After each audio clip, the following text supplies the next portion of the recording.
देखिए, वैक्सीनेशन की पूरी तैयारी है और राज्य को जो टीके की ज़रूरत है तो 1 करोड़ टीका के लिए सीरम इंस्टीट्यूट को भी जानकारी दे दी गई और स्वास्थ्य विभाग से जो जानकारी प्राप्त हुई है उसके अनुसार सीरम इंस्टीट्यूट से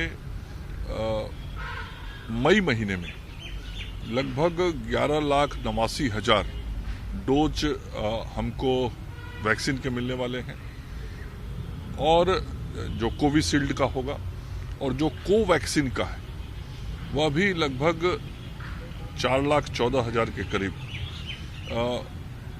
डोजेज हमको मिलने वाले हैं। मतलब दोनों को जोड़ के 16 लाख के करीब डोज बिहार को मई के महीने में मिलेगा। यहाँ पूरी तैयारी है।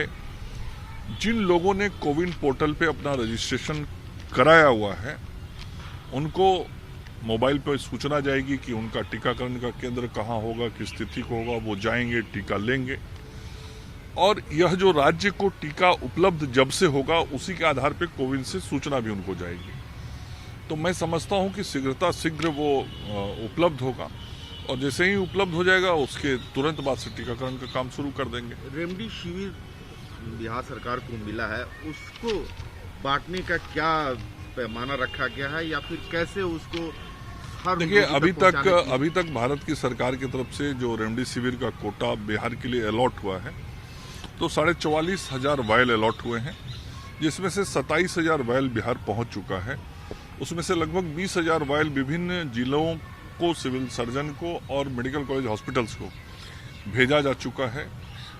उसमें जिस अस्पताल को ज़रूरत है, प्राइवेट हॉस्पिटल्स को, वो हमारे गूगल पे अपना इंडेंट डालेंगे, पेशेंट का नाम डालेंगे और उसके आधार पर फिर उस अस्पताल को ये आवंटन होता है और आवंटन जिस मरीज के लिए होता है फिर उसको टीका उपलब्ध होता है। कोविड पेशेंट के लिए लगातार प्रयासरत है बिहार सरकार। अभी तक कितने बेड का उपलब्ध करा पाए हैं और कितने बढ़ाने की योजना बिहार सरकार की है और कब तक?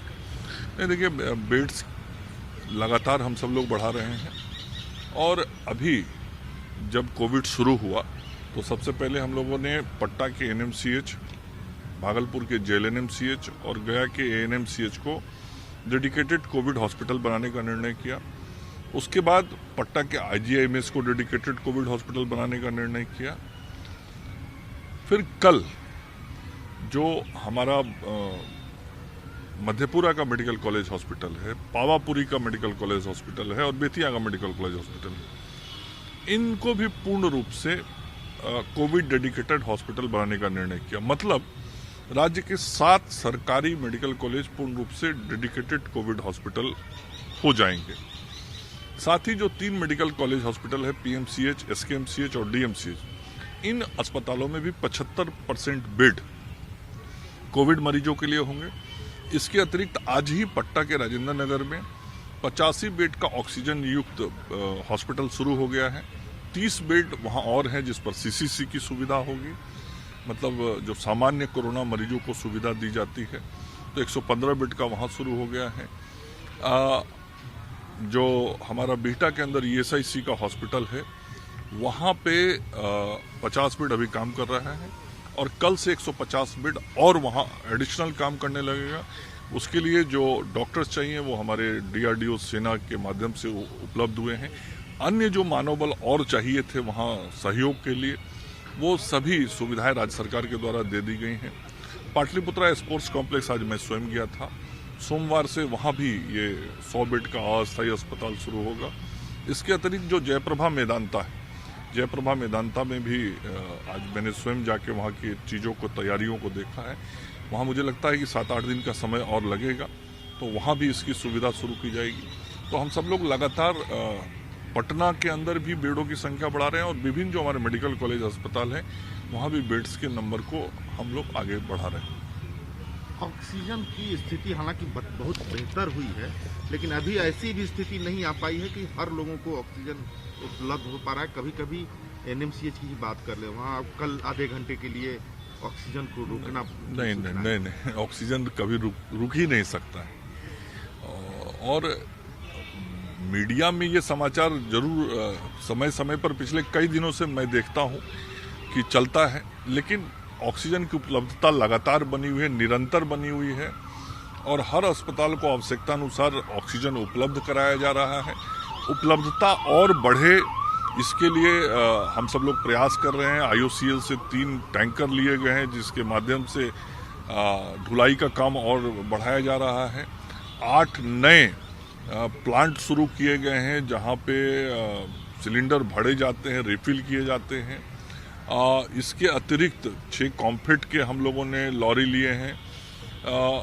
इसके साथ ही कल निर्णय किया बिहार सरकार की कैबिनेट ने माननीय मुख्यमंत्री जी की अध्यक्षता में कि सभी मेडिकल कॉलेज अस्पताल जो सरकारी हैं वहाँ पे हम क्रायोजेनिक टैंक लगाएंगे लिक्विड ऑक्सीजन के लिए, और PMCH और NMCH के अंदर 1 महीने के अंदर वो चालू हो जाएगा। से सभी मेडिकल कॉलेज में 3 महीने के अंदर चालू हो जाएंगे। तो हर तरीके से प्रयास हो रहा है कि हम ऑक्सीजन की आपूर्ति को बढ़ाएं, ऑक्सीजन के ट्रांसपोर्टेशन को बढ़ाएं और ऑक्सीजन के रिफिलिंग कैपेसिटी को भी बढ़ाएं। कहा जा रहा है हर जगह की अगले 1 आध महीने में तीसरा स्ट्रेन शुरू हो सकता है, ये है और ये एक्सपेक्ट किया जा रहा है।